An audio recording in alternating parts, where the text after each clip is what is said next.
ಕಾಂಗ್ರೆಸ್ದೊಂದು ಬೌದ್ಧಿಕ ದಿವಾಳಿತನ. ಲಾಲ್ ಬಹದ್ದೂರ್ ಶಾಸ್ತ್ರಿ ಒಪ್ಪತ್ತಿನ ಉಪವಾಸ ಮಾಡಿ ಅಂತ ಕರೆ ಕೊಟ್ಟರು. ಅಂದರೆ ಲಾಲ್ ಬಹದ್ದೂರ್ ಶಾಸ್ತ್ರಿಯವರ ಪಾಲಿಸಿಯನ್ನು ಕಾಂಗ್ರೆಸ್ ಟೀಕೆ ಮಾಡುತ್ತಾ?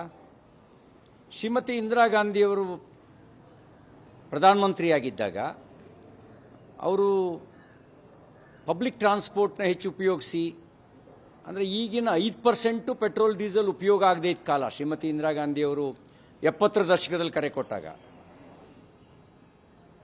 ಅಂದರೆ ಶ್ರೀಮತಿ ಇಂದಿರಾ ಗಾಂಧಿಯವರು ಕರೆ ಕೊಟ್ಟಿದ್ದು ತಪ್ಪು ಅಂತ ಹೇಳ್ತಾರ?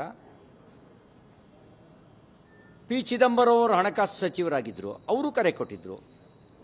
ನಮ್ಮ ವೀರಪ್ಪ ಮೊಯ್ಲಿಯವರು ಅವರು ಹಣಕಾಸು ಸಚಿವರಾಗಿದ್ದರು, ಅವರು ಕರೆ ಕೊಟ್ಟಿದ್ರು. ಆಯಾ ಕಾಲಕ್ಕೆ ನೋಡಿ ಈಗೇನಾಗ್ತದೆ, ಪೆಟ್ರೋಲ್ ಡೀಸೆಲ್ ಇವೆಲ್ಲ ನಮಗೆ ವಿದೇಶದಿಂದಲೇ ಬರಬೇಕು, ನಮ್ಮಲ್ಲಿ ಉತ್ಪಾದನೆ ಇಲ್ಲ.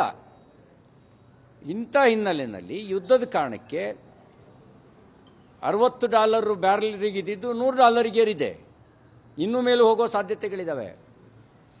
ಈ ಕಾರಣಕ್ಕೆ ಸಂಯಮ ಇರಬೇಕು ಅಂತ ಕರೆ ಕೊಟ್ಟಿದ್ದಾರೆ. ಇಂಟ್ರೆಸ್ಟ್ ಆಫ್ ದ ನೇಷನ್, ನಮ್ಮ ವಿದೇಶಿ ವಿನಿಮಯ ಪೆಟ್ರೋಲ್ಗೆ, ಡೀಸೆಲ್ಗೆ, ಚಿನ್ನಕ್ಕೆ, ರಸಗೊಬ್ಬರಕ್ಕೆ ವಿನಿಯೋಗ ಆದರೆ, ಹಿಂದೆ ಒಮ್ಮೆ ನಮ್ಮ ದೇಶದ ಚಿನ್ನ ತಗೊಂಡೋಗಿ ಒತ್ತೆ ಇಟ್ಟಿದ್ರು.